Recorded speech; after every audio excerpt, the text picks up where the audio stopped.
Wait, what do I usually say when I start my videos? It's been a while, I don't even remember. Yo, I play Ekko, like, a lot.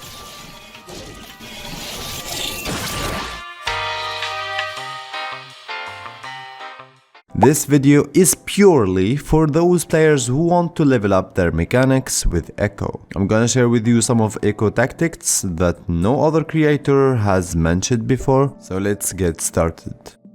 This is the main things you need to focus on while playing Ekko. Here are a few things you might need to know. Broken passive will give you movement speed, which will allow you to disengage from a fight. So you should always back off after hitting your target, unless that target is way too low. After broken passive, you won't be able to proc it again on the same target for a couple of seconds. Therefore, you should wait the amount of time before engaging again. Could broken passive on multiple enemies refresh my movement speed? The answer is yes. So if you're in a team fight and you wanna switch target for movement speed, you can do so. Did you know that your W will be invisible for a brief amount of time before the enemy could see it? Did you also know that your R could also go invisible? That's exactly how strong Ekko is when he's out of vision. Usually, when you throw your Q on a target, they will try their best to dodge it. But I noticed they don't pay as much attention to the returning Q. Keep an eye on the second part of your Q and try to hit it because it's a really big deal. Even in team fights, people won't be able to dodge it properly. Therefore, I keep throwing them Qs in team fight, and when I see a good E opportunity, I go in to proc passive on multiple people. And that's all thanks to that returning Q. Now let's move on to the combos from easy to hard. The easiest Ekko combo will be dashing in using E, then Q auto attack and back off with movement speed. This is actually a really useful combo when you're versing a Katarina that jumps a lot, Yasuo and many other champions that you can't predict where would they go after you dash in. So it's best if you dash in, then use your Q in the right direction. If your target doesn't have too much mobility in his kit, it's best if you cancel your Q animation for a faster combo. You have to press E and Q at the same time for that to work. But Spy, I'm always trying to do that in my games, but it doesn't look as smooth as it looks in your videos. Well, that's mainly because of the click delay, meaning if you EQ and click a bit late, then the combo will hit differently. You know what I mean? I suggest you spam click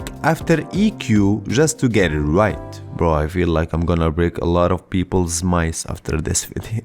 Ekko's AQ auto attack combo has a very huge, obnoxious range, and so many players don't even understand how long is that range. This is mainly used when you're chasing somebody. If you hit them with Q, they're slowed by more than 40%, which means that you're gonna close the gap and finally get in range to E and finish off the combo. The E follow-up. If you time your E right, you can jump right on top of people when they blink or dash to a certain location. This won't work on slow dashes, but even then, it closes the gap a little bit. EW. EW is a very powerful combo since it cancels your W animation and give the enemy very few options. This combo will guarantee a shield and probably even a stun. This combo is useful for those who play Electrocute. If you still don't know, Rocket Belt can actually cancel your auto animation. Therefore, since your E is considered as an auto, you can EQ to cancel your Q animation, then proceed with Rocket Belt to add another auto. Congrats, now you're looking like a cheater. I mean a good player. We talked about EQ, EW, so what about ER? ER is considered a faster combo than the usual RE combo. The EQE flash combo. Honestly, this combo is useful. Very rare occasions where I needed to do this combo, and mainly for two reasons. The first one is when I need to dodge a critical ability that would either kill me or save my enemy. The second reason is when I want to go behind my opponent for whatever reason. Q twice. I only tried this once because honestly it feels weird, not gonna lie. You Q and the fountain are back. Now you have the returning Q from base and the other Q. Congrats. These are the combos I used. Give me a favor and hit that subscribe button. Just started streaming on Twitch, so check that out too. Spyfish was your host. Always thanks for watching, and I'll see you in the next one.